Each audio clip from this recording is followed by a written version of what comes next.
રાધનપુર નગરપાલિકાની ચૂંટણીને લઈ ભારતીય જનતા પાર્ટી દ્વારા વોર્ડ નંબર 4ના ઉમેદવારોના કાર્યાલયનું ઉદ્ઘાટન કરવામાં આવ્યું।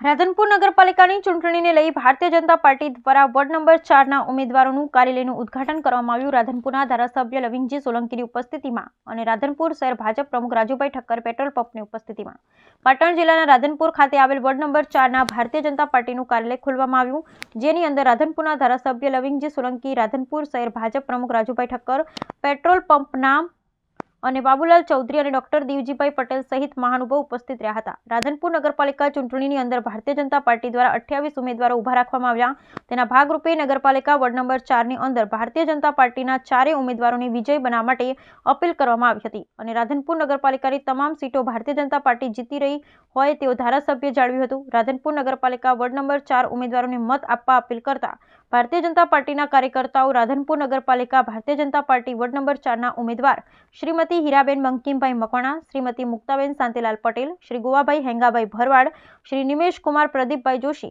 નગરપાલિકા વોર્ડ નંબર 4ના ઉમેદવારોને મત આપી વિજય બનાવવા અપીલ કરતા ભારતીય જનતા પાર્ટીના કાર્યકર્તા અને ધારાસભ્ય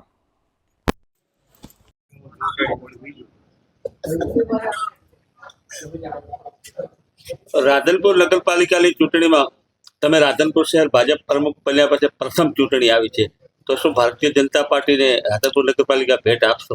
હા, 100%। રાધનપુર નગરપાલિકાની ચૂંટણી મારા શહેર પ્રમુખ બન્યા પછી પ્રથમ ચૂંટણી આવી છે અને મને રાધનપુર શહેરની તમામ સમાજના આગેવાનો પર મને એટલો વિશ્વાસ છે કે આ વખતે મને 28 સીટ ઉપર મને રાધનપુર શહેર ભેટ આપશે। અને આ ભેટ તમે કોને આપશો?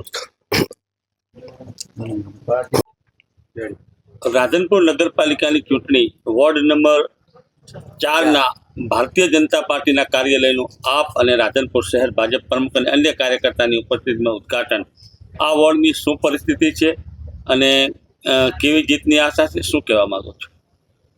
બસ આજે રાધનપુર નગરપાલિકાની ચૂંટણી ચાલી રહી છે, એના અંતર્ગત આજે રાધનપુર વોર્ડ નંબર 4માં જે કાર્યાલયનું ઓપનિંગ થયું એમાં શહેર પ્રમુખ બાબુભાઈ, બીજા અન્ય એ યુવાનો, દરેક સમાજના યુવાનોએ ઉત્સાહભેર એનું ઓપનિંગ કર્યું છે અને સાથે સાથે આ 4 નંબર વોર્ડમાં 4 ઉમેદવારોની પેનલ છે એને જંગી બહુમતીથી જીતાડવા આજે કમર કસી છે અને ઉત્સાહ આનંદ અનેરો છે। આ 4 નંબર વોર્ડની ચૂંટણીમાં તો નક્કી જીત થઈ છે, કેમ કે આજે 18 આલમના દરેક સમાજના યુવાનો, આગેવાનો, વડીલો થનગની રહ્યા છે, કારણ કે રાધનપુરમાં 10 વર્ષથી કોંગ્રેસનું શાસન હતું। આ લોકોએ કોઈ કામ કર્યા નથી, ભ્રષ્ટાચાર સિવાયનો કોઈ વાત કરી નથી, એટલે મારા રાધનપુર નગરપાલિકામાં 4 નંબર વોર્ડમાં હીરાબેન બંકીમભાઈ મકવાણા, બીજા ઉમેદવાર મુક્તાબેન શાંતિલાલ પટેલ, ગોવાભાઈ હેંગાભાઈ ભરવાડ, નિમેશ પ્રદીપભાઈ જોશી એવા તરવરિયા યુવાનોને જે ટિકિટ આપી છે, જે લોકોનું સેવાનું કાર્ય કરી શકે એવા લોકોને ટિકિટ આપી છે, એટલે રાધનપુરની દરેક સમાજના લોકોએ નક્કી કરી લીધું છે કે આ 4 નંબર વોર્ડ જંગી બહુમતીથી જીતશે।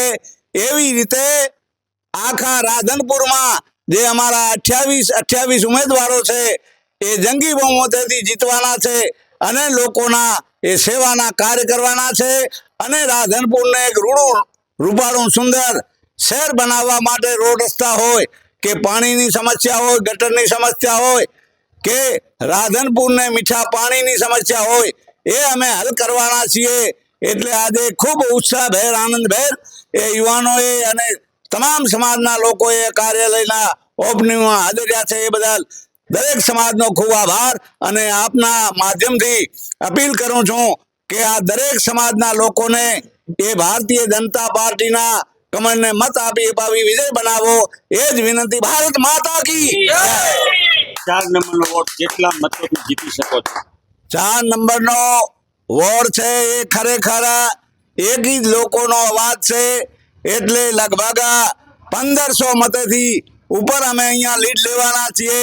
100% વોર્ડનો વિશ્વાસ છે કે અમારી જનતા, જે આ સમાજની 4 નંબર વોર્ડની જનતા એ કમળના પડખે છે, એ વિકાસના પડખે છે. મોદી સાહેબે વાત કરી છે સૌનો સાથ, સૌનો વિકાસ અને સૌનો વિશ્વાસ, એટલે 1500 મતેથી અમે આ વોર્ડને જીતવાના છીએ. એમાં કોઈ મેન નથી. બોલો ભારત માતા કી જય.